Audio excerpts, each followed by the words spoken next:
आज के इस पाठ में हम देखते हैं हिंदी में अर्धनारीश्वर, जो कि रामधारी सिंह दिनकर द्वारा लिखित निबंध है। सबसे पहले हम अर्धनारीश्वर में देखेंगे तो इसमें जो लेखक किसके हैं, रामधारी सिंह दिनकर। तो उनके जीवन परिचय के बारे में देखेंगे कि रामधारी सिंह दिनकर का जीवन परिचय क्या है। तो रामधारी सिंह दिनकर के जीवन परिचय की अगर बात करते हैं तो रामधारी सिंह दिनकर का जन्म 23 सितंबर 1908 ईस्वी को सिमरिया बेगूसराय, जो कि बिहार में पड़ता है, यहाँ पे हुआ था। यानी कि सिमरिया बेगूसराय में हुआ था, जो बिहार में है।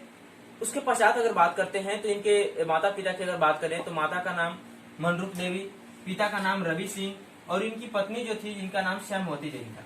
ठीक है। इसके बाद अगर इनकी प्रारंभिक शिक्षा की बात करें तो प्रारंभिक शिक्षा इनके गांव के आसपास ही जो है इनका प्रारंभिक शिक्षा पूरा होता है और मैट्रिक जो है 1928 ईस्वी में मोकामा घाट रेलवे हाई स्कूल से जो है मैट्रिक किए थे। इसके पश्चात 1932 ईस्वी में पटना कॉलेज से बीए इतिहास ऑनर्स से किए।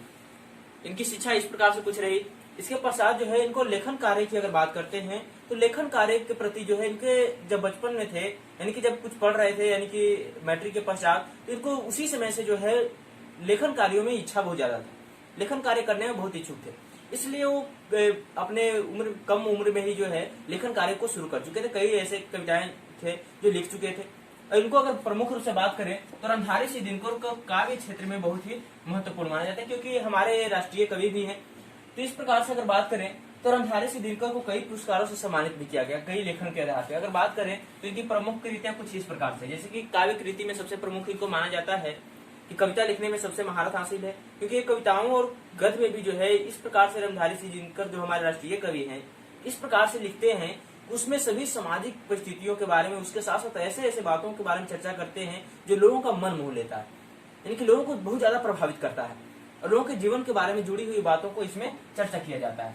इसमें प्रमुख अगर इनकी कृतियों के बात करते हैं तो प्रमुख कृतियां इनका इस प्रकार से, जैसे प्रणभंग है जो कि 1929 ईस्वी में लिखे थे, रेणुका जो कि 1935 ईस्वी में काव्य कृति है, उर्वशी जो कि 1961 ईस्वी में लिखे थे। उर्वशी जो कि बहुत ज्यादा प्रभावी रहा, इसलिए उर्वशी के लिए इनको जो है भारतीय ज्ञानपीठ पुरस्कार से भी सम्मानित किया गया था। उर्वशी जो कि एक काव्य में बहुत अच्छा रहा।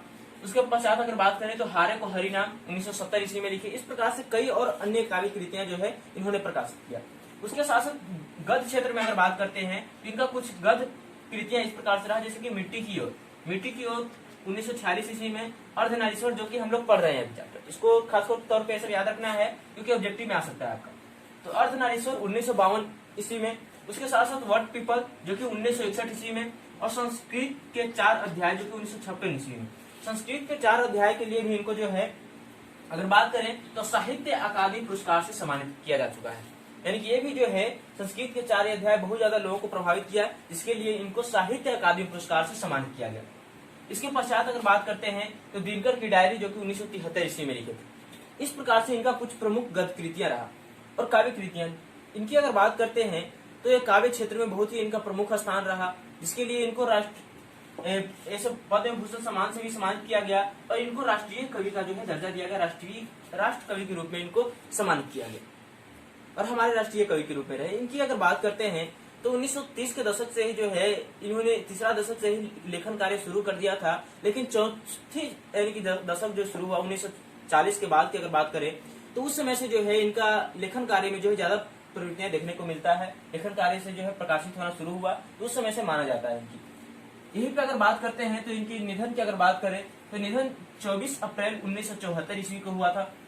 तो इस प्रकार से कुछ इनका रामधारी सिंह दिनकर का हम लोगों ने परिचय देखा, जो कि इससे यानी कि ऑब्जेक्टिव क्वेश्चन आंसर जो है आपको क्लास 12th में आ सकता है। तो इसलिए और अन्य परीक्षाओं में भी जो है राष्ट्रीय कवि है, इसलिए इनकी अन्य परीक्षाओं में भी ऑब्जेक्टिव क्वेश्चन आंसर देखने को मिलता है, इसलिए इसको याद रखना बहुत जरूरी है। तो आज के इस पाठ के लिए इतना ही देखेंगे। अगले पाठ में हम मिलेंगे, देखेंगे कि अर्धनारीश्वर जो कि एक निबंध है, इसके बारे में हम चर्चा करेंगे कि अर्धनारीश्वर क्या है और इसके बारे में रामधारी सिंह दिनकर ने क्या मत दिया, अपना क्या यानी कि जो है अपना विचार प्रस्तुत किया है। इस निबंध में इसके अगले पाठ में देखेंगे इस निबंध के बारे में विस्तार से। तो इस पाठ के लिए इतने ही,